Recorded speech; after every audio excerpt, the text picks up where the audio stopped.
Welcome back. Well, I don't think anyone could have asked for a better atmosphere in this past weekend's Dakota Days game down at USD. The Coyotes faced the third-ranked Penguins of Youngstown State, and in front of a sold-out crowd, Bob Nielson's team gave their fans a whole lot to cheer about with a thrilling 31-28 win.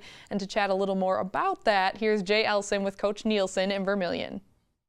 All right, thank you, Kelly. Well, there is a little less electricity as we sit here right now, but I want to start with that, Bob, because this place Saturday was absolutely jumping. Really everything you could hope for, and then some for any home game, let alone D-Days. Yeah, it was a great crowd, a great environment all around the dome in the morning, and I think if they would have tried to fit a few more in here, the roof would have popped off. But, it was a great crowd, and our guys really felt that energy all day long. Yeah, certainly. And in a game, the way this one turned out, I mean, that's pretty valuable. Yeah, with the game that that goes down to the wire, critical plays at critical times, having that home crowd advantage is big. And honestly, I think it affected Youngstown in their ability to communicate at times. Well, the buzz did quiet down just a tad early on in this game. That was because Youngstown struck first, and that put you in a spot that you obviously hadn't been in to this point this year. It was actually the first time all year that you were forced to play from behind in a football game. So how pleased were you with the way the guys responded to that? I think there were several times in the game that our guys had to face adversity, and some different kind of adversity than we've faced in the previous 4 weeks, and it was really good to see our guys. There wasn't a lot of panic ever in that football game, and our guys defensively, after giving up that early touchdown, I thought settled in and really played well the rest of the first half. The Penguins, of course, feature one of the top defenses in the Valley, but you guys found something on Saturday in the middle of the field. Chris Strevler started finding guys in that area, and it was really there for you all day. So can you explain what made that all possible?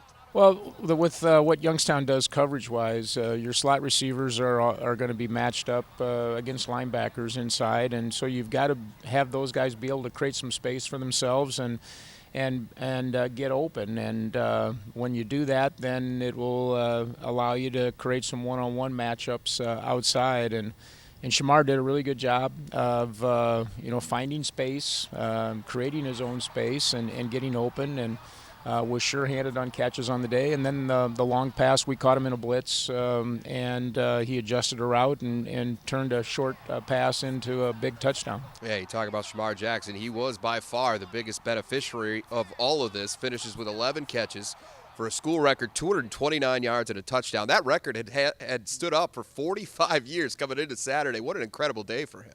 Yeah, and he's one of those guys that just comes to work every day in practice. A guy that doesn't say a lot, but always practices hard, and he's always there, when you need him, and he showed that on Saturday. Shamar's score put you up 28-14, but back comes Youngstown. Tevin McCaster ultimately tied it up with his fourth rushing touchdown of the day. The Penguins would get the football back with a little over 2 minutes to play, but that's where the defense stepped up and delivered a huge 3-and-out.